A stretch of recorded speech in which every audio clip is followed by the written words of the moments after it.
Good evening, and welcome to the latest edition of Hobbservation Point Live. I am your host, Chuck Hobbs. Across the country, millions of Americans have already cast ballots for Decision 2020. It is an estimate that by Thursday night, should Vice President Joe Biden and President Donald Trump actually participate in the third and final debate, or the third or final planned debate, that upwards of a third of American voters will have already either mailed in or cast their ballots in person.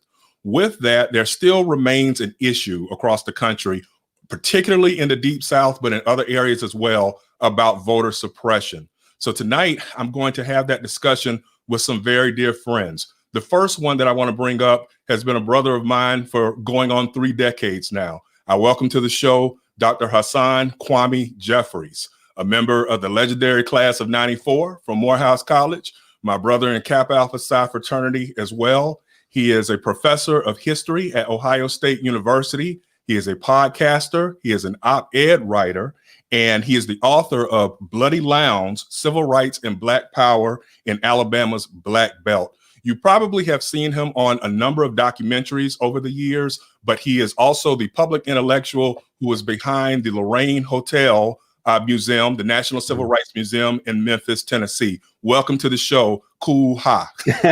Chuck Hobbs, it's good to be with you, man. Like old times at Graves Hall or something, right? On the yard. That's what I'm telling you. It's funny, man. I always had to give you dap. When I talked to my mom about you and what have you, and she has seen you on documentaries, I always give you the dap in terms of, mama, this was the #1 history major in our class by far. And she's always like, baby, better than you? I'm like, mama, yeah, better than I was back in the day. So it is definitely, I followed your career. I've read your books. I've read where you've been noted and cited in other series like Departing the Waters, Taylor Branch series, and what have you. I was jumping around the house when I got my first copy of that. I was like, that's my boy, that's my Newt. So again, welcome to the show. With that, one of the things I would like for you to talk to our viewers about tonight, voter suppression. And the way I styled this tonight is the ghost of voter suppression past and the ghost of voter suppression today. Now, like I was joking with you via text earlier today, this is a semester's worth of information. I know that it is a tome's worth of information in books. You've already written much on it. I want to give you the microphone. Can you talk to us a little bit, first of all, about the ghosts of voter suppression past? What were some of the things our ancestors were facing back during Reconstruction and in the early days of Jim Crow with respect to voter suppression, brother? Well, certainly, you know, it's important to note that coming out of slavery, obviously during before 1865, African Americans, for the most part, across the board, were excluded completely from the political process, and they understood that being a part of the political process, having the ballot in hand, was absolutely critical to being full citizens, to exercising basic civil rights and human rights.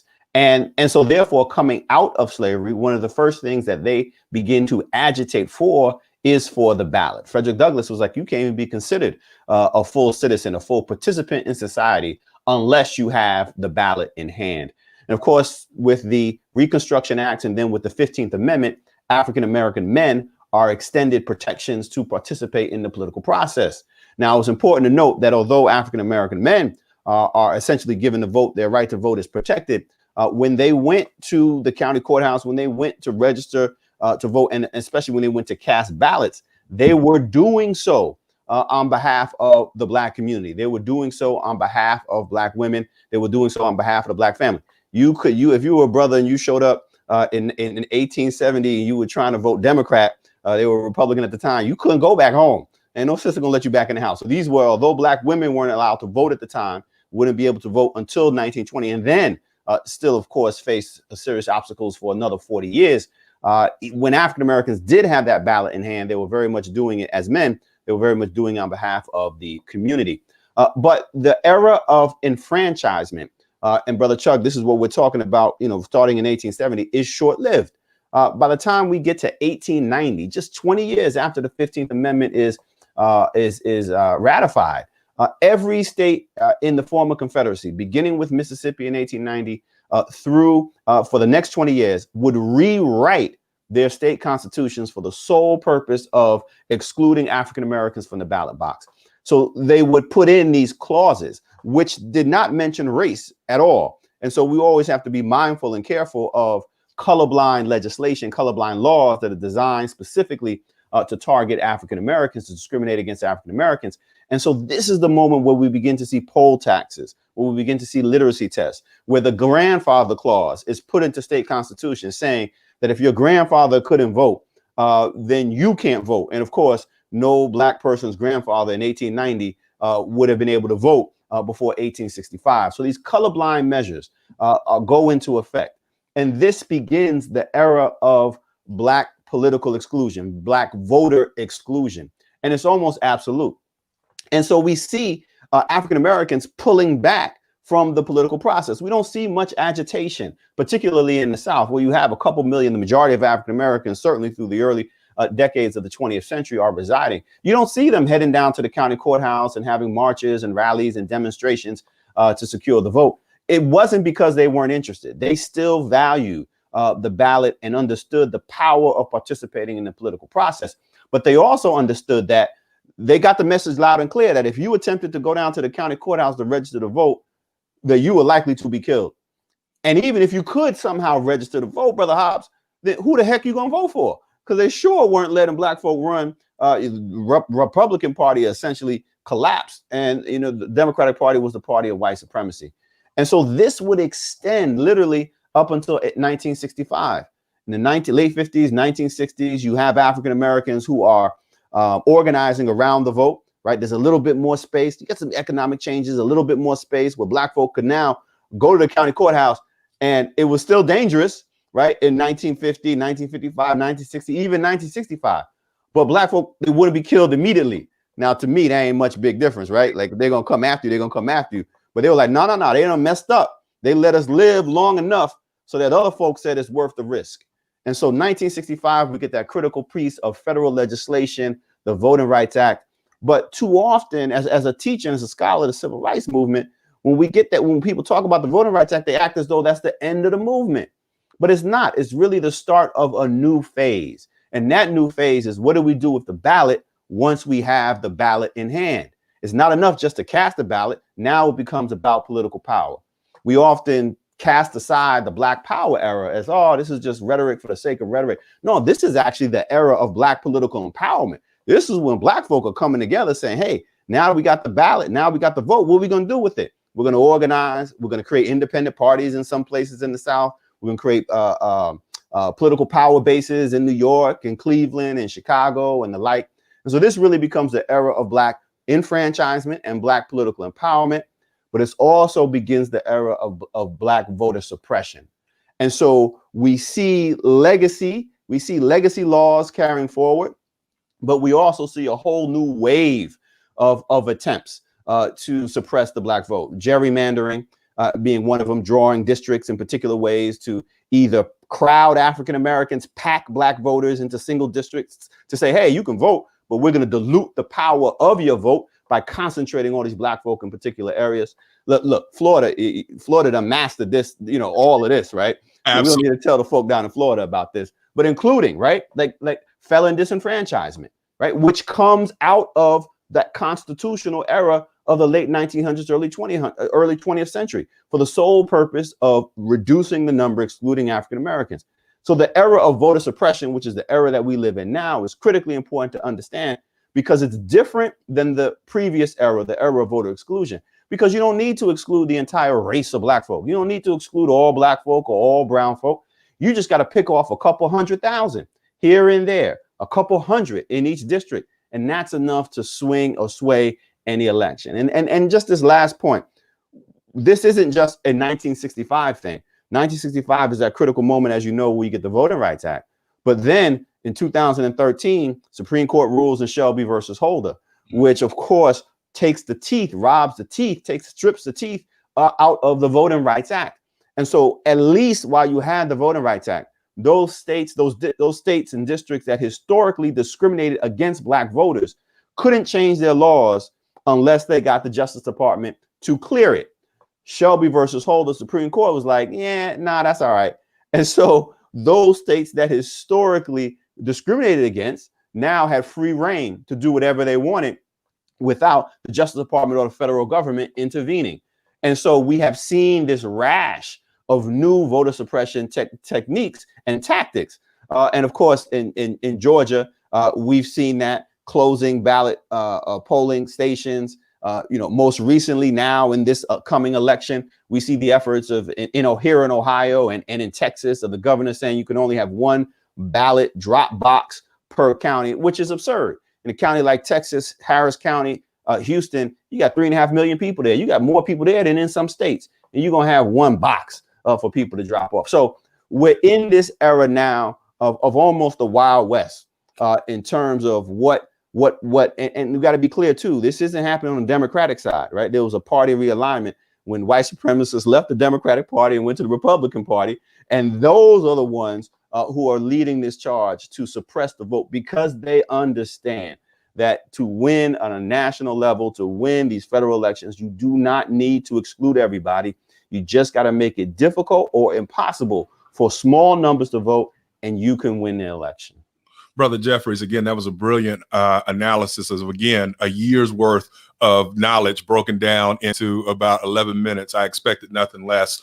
One of the things that has frustrated me as a pundit has been the issue of sometimes when I am writing either in my blog or on my Facebook page, or if I am over at the Hill that I write for sometimes as well, you will see, if you want to see the panel stumped, talk to them about that last piece that you just spoke, which is the Southern strategy. I see all of these GOP folks, they'll come on with the entire, oh yes, it was the Democrats that were disenfranchising your people, Chuck. What do you have to say about that? And I'm like, yeah, that was wrong. Just like Brother Jeffries just said, but those Democrats aren't Democrats anymore. They're Republicans. And so you ask them to go Google the Southern strategy and you'll get people to hush, because if they read it, if they take the time to do it, it will blow their mind that the old Dixiecrats and Democrats that were lynching our people, literally, who are trying to vote, they are now, their descendants are right over here in the GOP, particularly in the Deep South. And I also wanted to mention what you just said too is so true. About 12 years ago, I was serving as a legal advisor for the Florida NAACP with then Governor Charlie Crist. Now, Crist is now a Democrat, but at the time he was a Republican. And a lot of people used to use the pejorative term, he was a rhino, Republican in name only. But one of the things that he did that I was very encouraged with during his tenure was automatic restoration of rights for former felons to vote. And then the second piece that he did was he extended early voting hours. When Rick Scott took over, the Tea Party governor in 2010, some of the first things he did on day one, not the next week or 2 weeks later, was to rescind those two particular orders from Charlie Crist. So I always remind people of that, so that when you're talking and I am talking about what it is that they're doing, the Republican Party down here, to try to siphon off, or like you say, frustrate Black voting power, look no further than what Governor Scott did when Governor Crist left his office. And so with that, I wanted to ask you this. When you take a look at many of the issues we're dealing with now, do you think that it is primarily centered in the South, or do you still have concerns about suppression efforts in other parts, the Midwest where you are, up at Ohio State, or even your native New York? Are you concerned about that at all? Yeah, it's across the board, and it's not even regional anymore. It really is party specific, right? I mean, we just have to be clear about this. The Republican Party, it literally, as you were pointing out, Brother Hobbs, the white supremacists, the hardcore segregationists, and the Democratic Party get upset with the Democratic Party nationally for embracing a civil rights platform in 1964, 65, 66, and they flee that party with appeals, or drawn to the appeals of the Southern strategy and Richard Nixon, and then finally with Ronald Reagan cementing that, and they move into that party. And so even with the Voting Rights Act, we go back to Shelby versus Holder, where the Supreme Court was essentially saying that the formula used to calculate those states and districts that would need to clear or pre-clear their voting changes, that it was out of date. And you know, I agree with that. It was out of date. But it didn't need to be tossed aside, which they knew would happen under Republican controlled Congress. What needed to happen was it needed to be expanded, because it needed to incorporate not just those old Confederate states, but it needed to incorporate Ohio and Indiana, these new red states that were leading the way with voter identification, that were leading the way with reducing early voter hours, all of that. refusing to go with automatic voter registration and the same day voter registration. So the problem is a national problem, and it's tied specifically to a political party that has chosen voter suppression to make it more difficult for people to vote as their way to retain power. America does not have a voting fraud problem. America has a voting problem. We as a whole, across demographic groups, don't vote in the numbers that we need to vote. African Americans actually vote in higher percentages than the broader white population. But as a whole, we don't vote. So any activity, any effort with regard to voting rights that is designed to contract or make it more difficult to vote is fundamentally undemocratic. We need to be doing everything that we can do to expand the electorate, to make it easier for people to vote. That is what a democracy is all about. But unfortunately, we literally have a political party, and we only got two, who is determined and decided that its key to holding power is actually reducing the size of the electorate and making more difficult for people of color and others to vote. Brother Jeffries, I want to ask you this before we bring on our other two panelists this afternoon. Last week, Ice Cube caught a lot of flack. I had an opportunity to listen to him on a couple of shows. I listened to him on Tone Talks podcast. I also listened to him on Roland Martin's show. And, a lot of people are like, well, we should cancel Ice Cube. And I'm like, well, when we were younger, I listened to a whole lot of Ice Cube. And now that I'm older, the misogynistic side of it makes me realize, boy, you were listening to some awful stuff when you were 18, 19 years old. But I was. That said, I really think that, I don't ever want to question any brother's sincerity. But at the same time, I was a little bit discouraged with the fact that, not just with Ice Cube, but you see this quite a bit where the mainstream media, and in addition to being a professor, you're also a writer, you're an op-ed writer, you're a podcast host. Does it frustrate you as well that you will find so many people in the mainstream media that will go and run and grab somebody just because they have celebrity status, but people who have not done the work, they have not gotten their intellectual weight up, so to speak, to be able to talk about any of these issues with any sense of discernment? What's your thoughts about that, brother? Yeah, I agree with you. Look, I remember I'm from New York. So when I was coming down, I was meeting y'all Florida boys. I was like, man, what y'all listening to down here? But I got into a little America's Most Wanted too, but it is what it is.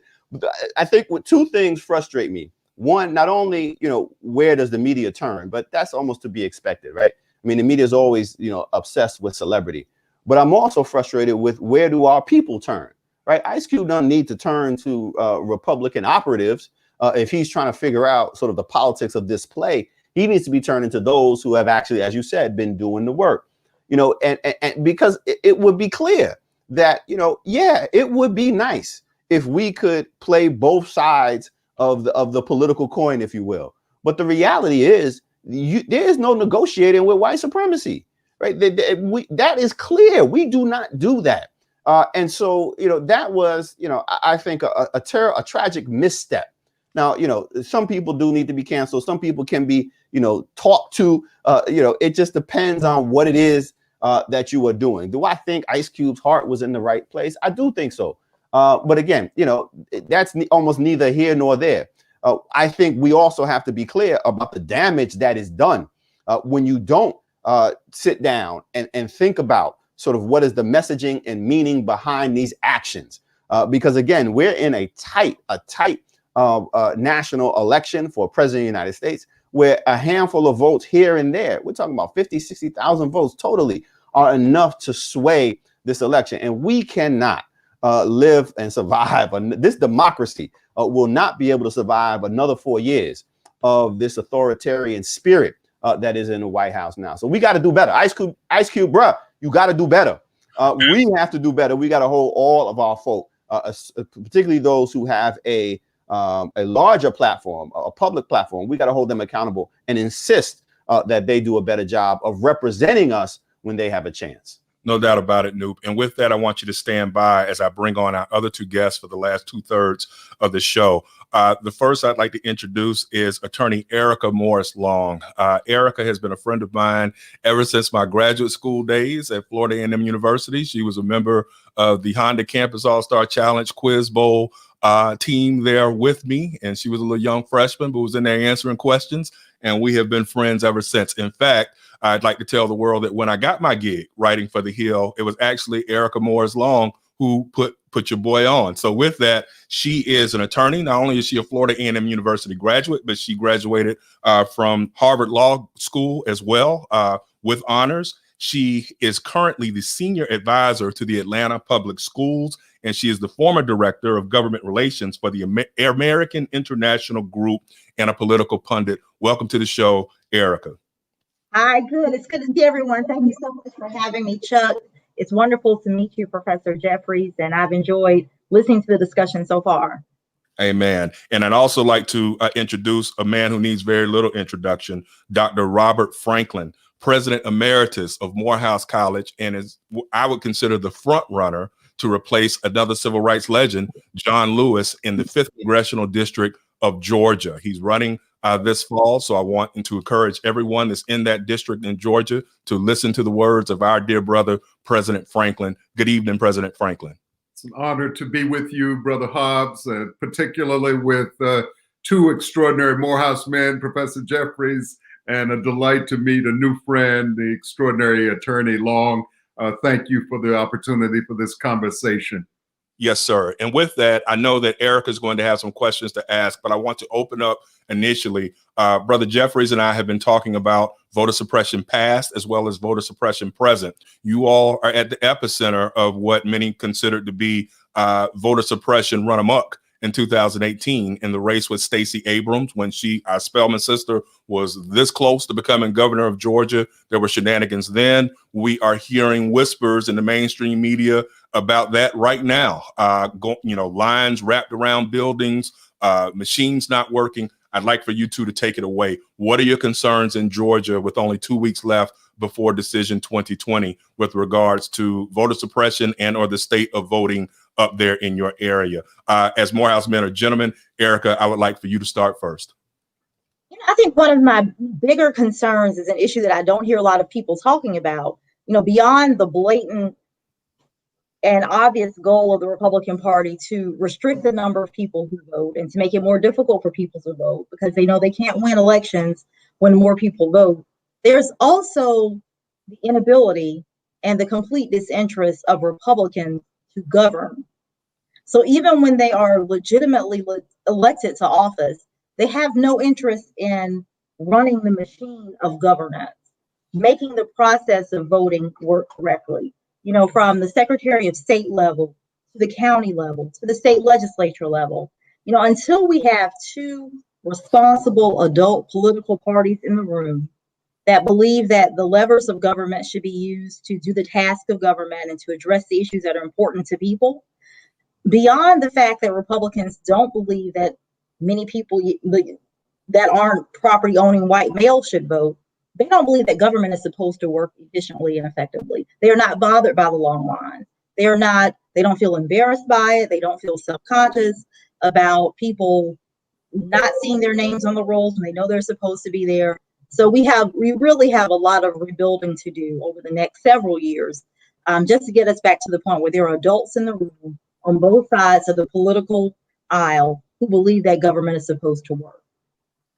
Indeed, sister. Brother Franklin, what are your thoughts about that in regards to suppression issues in Georgia?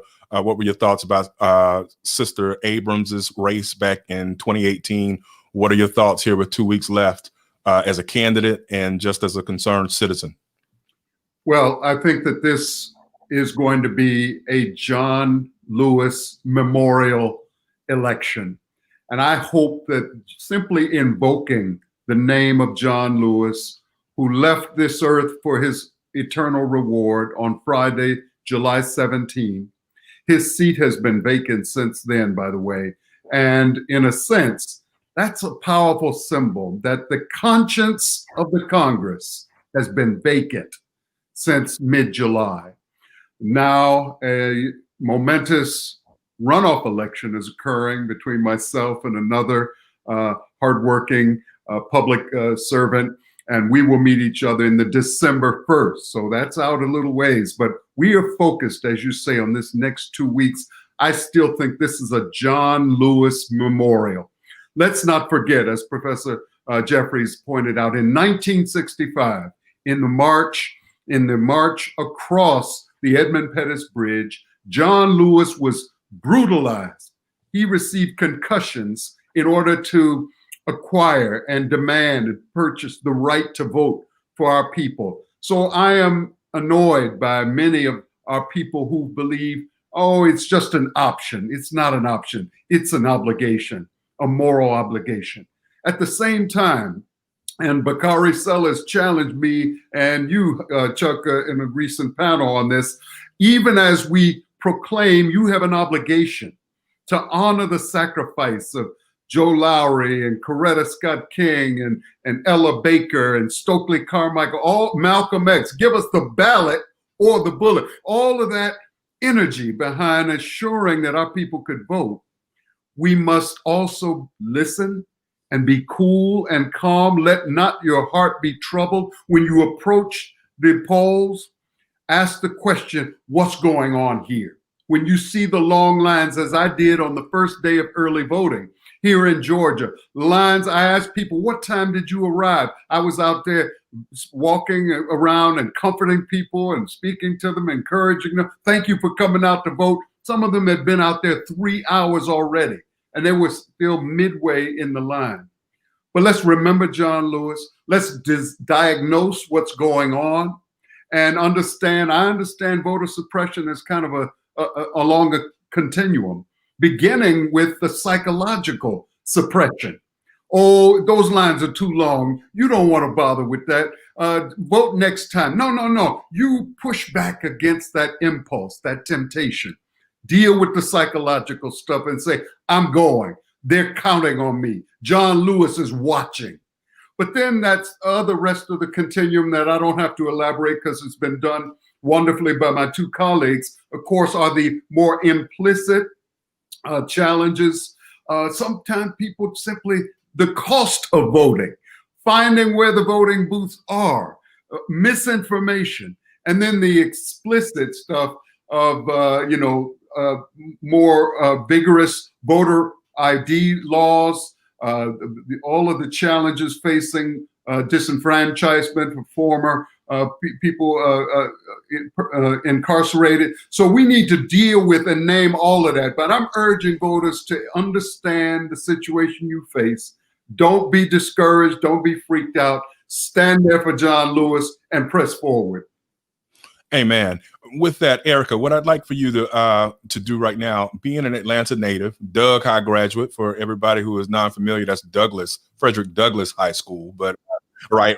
But one time for the Astros. With that, as a native and a citizen now, what are your concerns that you would ask President Franklin with regards to going forward in the next 2 weeks, and more importantly, into the next congressional term? What are some things that are foremost on your heart right now? Thank you for the opportunity and for the question. This is a once in a lifetime, election for so many people in Atlanta. This is, the first time we will have a new representative in Congress for the 5th District of Georgia. I think one of my biggest concerns is just the confusion around the two races. There is the special election that is happening to fill the remainder of our hero John Lewis's seat, and then the election for the full term that starts in January. But I would ask President Franklin, as someone who's positioned himself as a placeholder, who wants to come into the seat, fill out the term, and make sure that we have the representation we need these last several weeks of the term, what can your future constituents expect from you during that, what would be a brief time in Washington? What should we expect from you? What type of service, what type of representation should we expect going into the later part of this year? Yeah, thank you, Erica. And I think it is important that all of our viewers and voters, because you'll be paying attention to the news on November 3rd. I intend to tune in if I'm not actually participating in Hobbservation, this terrific program, on the evening of November 3rd. That election will bring forward two candidates that are running for a new 2-year term starting January 4th. But the runoff election on December 1st between the top two vote-getting candidates, including myself, and another candidate, we will be meeting each other to complete the last, and I love the way you put it, Erica, the last almost sacred days of John Lewis. And that's why people ought to be concerned. What can one do, even in a brief period? Well, I really believe that we should focus on the conscience of the Congress.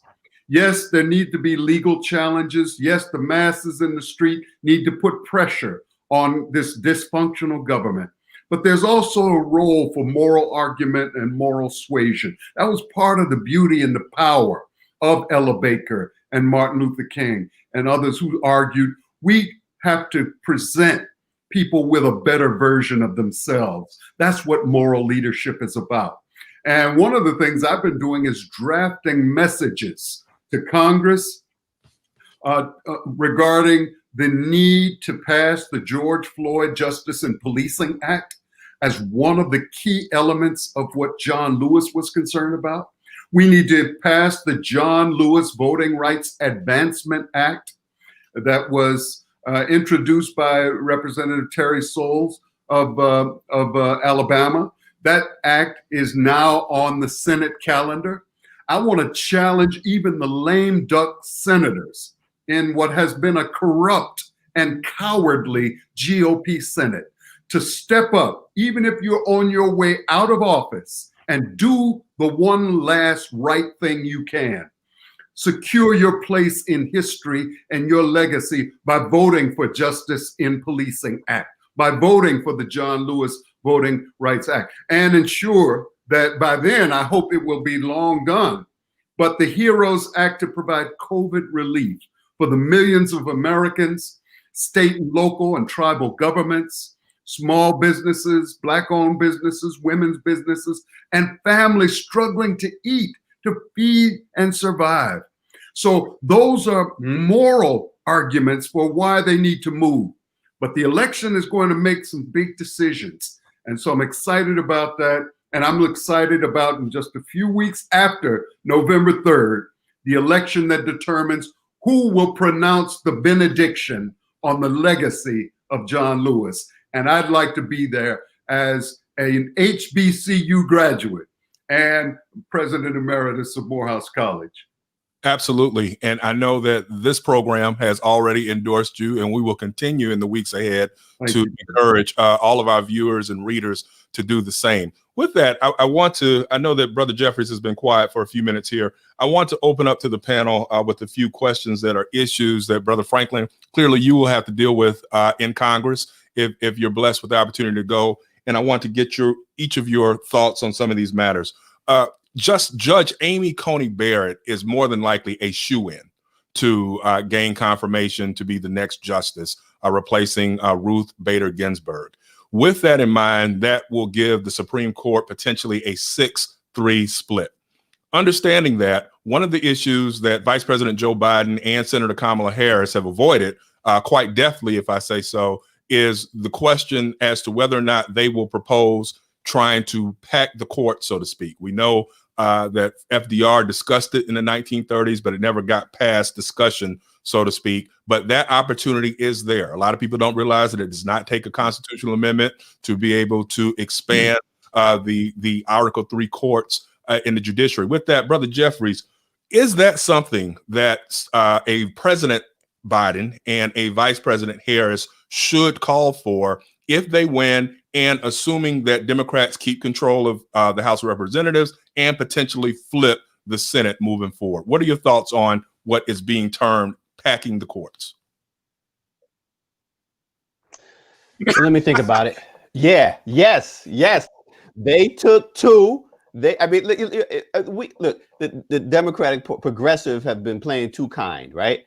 What we have seen literally since 1980, for the last 40 years, we have seen a concerted effort on the part of conservatives, knowing that they essentially are losing the majority. So they're going to lose these elections, right? Going forward, that they have been packing the courts, not just the Supreme Court withholding Merrick Garland and the others, but with packing the lower courts, right? In terms of some almost 200 people that they have, most of whom are unqualified to be serving on the judiciary. So what needs to happen. And clearly, this is, as you pointed out, this is clearly within the bounds of the law. It doesn't take a constitutional amendment. It just takes Congress to say, okay, look, y'all want to play hardball? We'll play hardball. You take another one, right? Trying to pack the court on your end, then we'll just go with 4, right? Like, I mean, there's nothing magical about 9, right? The 9 wasn't written on a tablet that was given to the framers, right? Later on.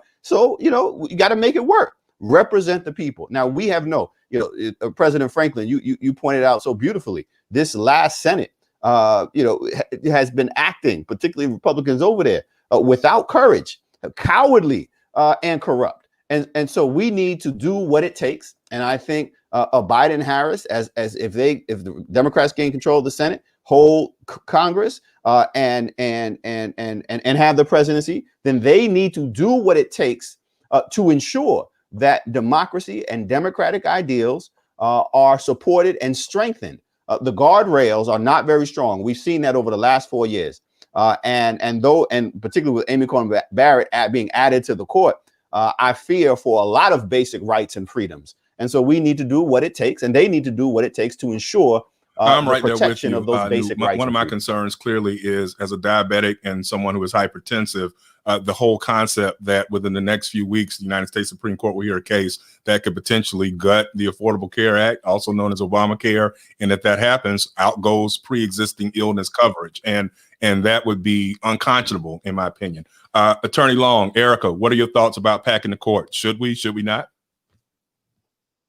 It's an easy yes for me. In fact, if they're interested, I have a nice list I'm happy to pass on to the Biden-Harris people. I start with Stacey Abrams and Hillary Clinton and move on down. I mean, and I would not be here if it weren't for the actions and inaction of Mitch McConnell and this Republican Senate. But I only recently learned that Judge Barrett herself is the recipient of a seat that should not have been hers. The seat that she currently sits on the 7th Circuit Court of Appeals, had come vacant. President Obama had a Black woman nominee for that seat. The Republican Senate refused to fill his seat. So the Republicans have been packing courts beyond the Supreme Court. They have been packing courts for a while. And I think that they deserve the same treatment in kind. And when you think about issues of affordable health care and how the Supreme Court and the conservative bent of the Supreme Court is moving so aggressively towards legislating itself, because they cannot win with the electorate, then I think that we need to take some extraordinary measures and add on some seats to that court. President Franklin, potential Congressman Franklin, if you can't answer it, it's okay. But I want to ask you all the same. Should the courts be extended, the Supreme Court in particular, from 9 to potentially 13, if not 15 justices? Do you want to weigh in on that? Just because I talk about moral leadership doesn't mean that I want to promote naive leadership. I think in the spirit of Adam Clayton Powell, we need to always be wise and as serpents and harmless as doves. I think this option of expanding the size of the court should remain on the table. And I think that as negotiations occur with GOP leadership, they ought to recognize significant consequences could flow from the moving forward with Justice Barrett at this time. I think they need to rethink that. They've been through the kabuki theater of the hearings. They've made their speeches to their constituents. I hope that they will pause. Maybe that will be enough for them to seek their re-election efforts. But Democrats should indeed keep it on the table. And those who are looking at the long-term picture should be wise enough to know that if that court gets expanded, much of what Republicans have sought to advance will be checked. And so this is about the balance of power that's part of the genius of democracy, as messy as it is in our times. And unfortunately, the game does get messy. It will get very messy if they proceed with this vote. Meanwhile, people are hungry, are suffering, and the Senate did not find it urgent to deal with the HEROES bill and the COVID Relief Act. People will remember, people will judge, and the demographic imperative that both of my colleagues alluded to. Time is not moving in favor of those who think in that myopic and often racist way. Consider your own self-interest, the self-interest of your children and your grandchildren, and act in ways that show respect for others. If not, there will be consequences. Indeed. The next question I want to pose to the panel is with respect to the coronavirus. Erica, I'm coming to you first. I have been shocked, and I have said it on this program as well as several others, that the entire concept of wearing a mask or social distancing has become politicized in America. It's common sense to me, but I guess common sense isn't so common for so many of our Americans. I saw earlier this year where your governor, Brian Kemp, met President Trump on the tarmac at Hartsville, hug, bro hug, kiss on the cheek, whatever, no mask between either. My governor, Ron DeSantis, same thing. I saw where Hasan and I have a frat brother, Senator Vernon Jones, who I wanted to put in the cut the other night when I saw him swag surfing or whatever it's called out there at the MAGA rally. And I'm sitting there thinking, dude, like, do you not see what happened to Herman Cain, Morehouse brother? Do you not realize that the numbers are disproportionately impacting Black people? And here you are without a mask, just jumping around. What are your thoughts, Erica, about the coronavirus and how it has been handled from a political standpoint in 2020? Well, of course, it's been an abject failure on the federal level. You know, this is a global pandemic. What we needed was true federal leadership. The idea that every state could figure it out on their own, and then Republican states trickle that down to individual counties and municipalities and sort of left it up to them, has us where we are. And we're in a position where good and well-intentioned people in every level of government are trying to figure their way out of this. And the leadership that could have had us in a much better place and much safer is just asleep at the wheel. With respect to the question of politicization of masks, I think it's really symbolic of how divided we are as a country, how it's easy to take something as simple as listening to scientists and turn it into some type of political symbol, and that truly should not be the case. But even going beyond that, it's unfortunate that we're also seeing such a demonstration of how immature we all are in general as a society, how unwilling we are to take small sacrifices to help ourselves and to help other people. I mean, let's be honest. I mean, I'm sure we're all still in our personal lives getting invitations to parties and get-togethers, and I haven't participated in any of that stuff, but it's like we're teenagers and we can't control our impulses, and we decided that we're through with COVID, so COVID must be through with us. And unfortunately, science and respiratory viruses and pandemics don't work that way. We're going to have to spend some time growing up as a country. Absolutely. Brother Jeffries, I see that your front, Brother Ernest Lamar Smook Maxey has weighed in and said that Vernon Jones is an imbecile. I agree, Nuke. With that in mind, Brother Jeffries, what are your thoughts about the politicization of mask wearing and social distancing this year? Has this shocked you to see that there are so many Americans who think it's cool to walk around breathing in the potentially putrid air? Well, you know, it would be shocking if not for the last 3 years. I mean, one of the things that we have seen in this under this Trump administration, and really as Trump has essentially taken over or been handed over the Republican Party, is that, you know, he's willing to, you know, to lie about anything and everything for his own personal interests. And so it's not a surprise or shock that when he believed that his personal political interests required him to downplay the coronavirus and how lethal it was, how contagious it was, that part of that meant saying, hey, don't wear masks. And it really reflects the kind of political culture that we are existing in now.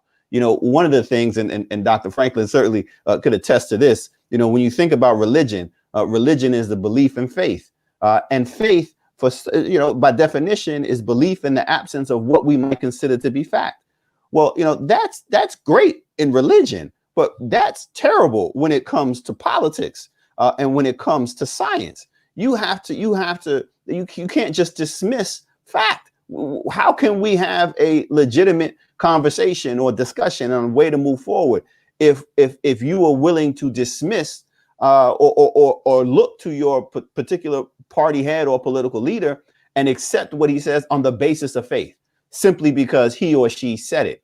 And that's where we are. So it's not a surprise that the person at the head of the party sitting at 1600 Pennsylvania Avenue would lead folk down this way, and that people would follow, because the politics on the right, on the far right, conservatives have moved into that realm of religious belief, and this notion of faith is what is going to guide us in this worst types of form. I mean, it's more cultish than true believing, and unfortunately, that has resulted in almost 250,000 people dying, and that's just tragic. Absolutely, brother Jeffries. Brother Franklin, with that, knowing your religious and philosophical background, religion and philosophy, those are your wheelhouses. Has it shocked you to see that so many Americans are willing to have that blind faith, as Brother Jeffries said, in what it is that their governors and or the president are saying about don't worry about the mask, do what you want to do, go to that ball game, go to that bar? Has that shocked you? It has, because I thought, Ella Baker used to say, strong people don't need strong leaders. But what we see in America is a segment of this nation that do not believe in critical thinking. The second president of the United States, John Adams, once said, facts are stubborn things, and no matter what your inclinations or wishes, you cannot change the impact of evidence and facts. And to have school systems that are preparing people who lack the ability to examine data, facts, think critically about it, instead who simply project onto some other person, a leader, a quasi-leader, and allow them to make these life-impacting decisions for them is tragic. I mean, this was the phenomena of, I'll mention a name and a movement that some may not recall, but Google it, Reverend Jim Jones. And it was a movement in Peoplestown that killed hundreds of people because they drank the Kool-Aid. That's where that phrase comes from. Drinking the Kool-Aid because you believe absolutely in what the leader says. No, you have a moral obligation to use the good sense that God gave you, as Grandma would say, and use critical reasoning and seek multiple sources of information and truth. So I am just aghast, and again urge everyone, remember those fundamentals that we are in control of for our households. Wear the mask, wash your hands, watch your distance, clean surfaces, and keep ventilation going in your house to help suppress this COVID. Very good. And with that, that is a perfect time to segue into the last question for the evening. And I know that we have touched upon it a little bit in some of our commentary, but Brother Franklin, you've talked at length about the George Floyd pushing for justice. With that in mind, what can we do to reform the police in this country? I ask this in almost every episode that I have because it's something that frustrates me. The entire concept that because I am a Black male, I am a threat. And the fact that if I am pulled over for an illegal lane change or any perceived criminal infraction or traffic infraction, that pulling over could lead to my death from some officer who will claim that they were afraid just because of the color of my skin. With that in mind, again, Erica, I'd like to start with you first. How do we reform justice here in America so that unarmed people of color, and specifically unarmed Black people, can stop being killed? The only answer that makes sense for me is to defund. We need to defund the police. And when I say defund, I mean we need to think more critically about all the things that we're asking the police to do and how they can be more efficiently and more safely and more humanely performed by other people, whether they're social workers or mental health professionals or healthcare practitioners. We have asked our police departments to do too much, and we've given them too much money to do it. We've got to defund, we've got to break up the police unions, And we have got to move away from the culture that a police officer in the uniform solve all issues. Got you. Brother Jeffries, I'm going to give you the last word. So, Brother Franklin, I actually want to come back to you on that. How do we reform the police? What would you like to see done during your tenure in Congress to address this matter? First of all, the three pieces of legislation I'm most committed to passing and providing messaging on, that is to say, national advocacy. Number one, the John Lewis Voting Rights Advancement Act. Number two, the HEROES COVID relief, particularly for African-American communities that have been most impacted and least relieved and least served. And to her credit, Senator Kamala Harris has introduced a measure that is now in committee in the Senate that's called the Racial and Ethnic Task Force on COVID Relief, so that we can have weekly reports on where the money is going, how many Black businesses are being touched by these millions of dollars being sent out around the nation. But then that third is what is now called the George Floyd Justice in Policing Act. To their credit, the House of Representatives passed that act just days after the tragic May 25th murder of George Floyd. It introduces a whole new culture of accountability that focuses on creating a national database of police misconduct, keeping track of and providing subpoenas for entire police departments that in the past have not been properly investigated when these things go down. It also provides and encourages increased training, increased accountability, a culture of accountability, so that cops don't let each other or look the other way. It changes the current culture of qualified immunity so that police don't have a get out of jail free card. We need to support good policing. But at the same time, as one friend has said, you know, bad cops are bad for good cops. Bad cops are bad for good cops. And there are good cops. In fact, I've been informed and oriented by some HBCU graduates who are serving in police forces around the nation, women and men. And they're saying, we want to step up as leaders.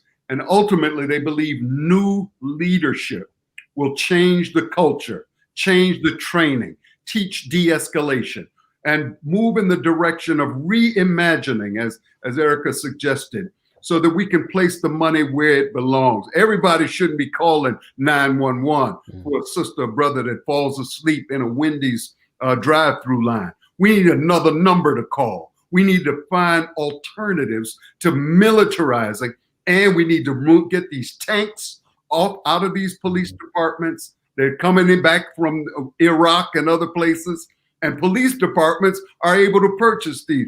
Why? We need to rethink that as well.